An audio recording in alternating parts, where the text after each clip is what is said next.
Build your perfect leader. Et si vous pouviez construire votre leader idéal, pour chaque qualité essentielle, associez la personne célèbre ou de votre entourage qui l'incarne le mieux selon vous. 1. Vision stratégique. Vision stratégique, je dirais C.J. Walker, qui est une femme américaine qui était la première femme noire millionnaire, entrepreneur, qui avait une vision stratégique. Pourquoi je dis ça? Parce que elle avait une offre qui répondait à un vrai besoin qui a été identifié. Elle avait une stratégie de distribution.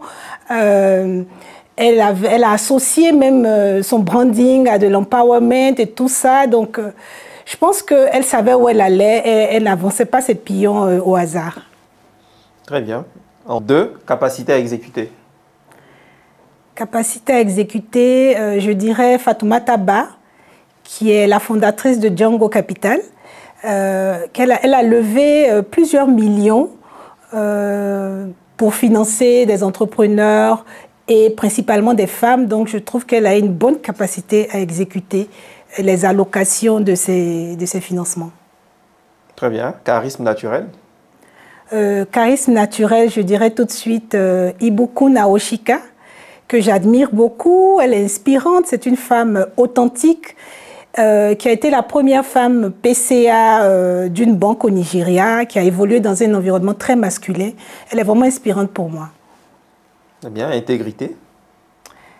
Intégrité, je dirais Ellen Johnson Sirleaf, qui est la première femme africaine qui, en dépit des pressions, des difficultés d'un pays fragmenté revenant de guerre, qui a réussi à imposer ses convictions, à lutter contre la corruption et tout cela.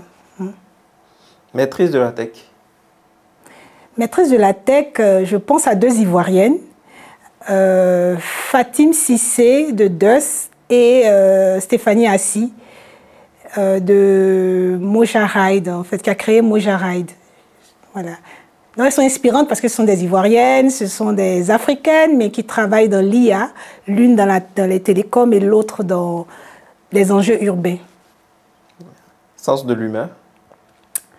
Sens de l'humain, je dirais grâce à Markel, l'épouse du président Nelson Mandela. Bon, c'est pas sa première qualité, hein. Elle est militante, c'est une femme philanthrope et tout ça, et accessoirement, ex-épouse de Nelson Mandela. Parce qu'elle a lutté pour l'éducation, pour la condition des femmes et tout ça. Donc oui, elle a un sens vraiment prononcé de l'humain. Et résilience.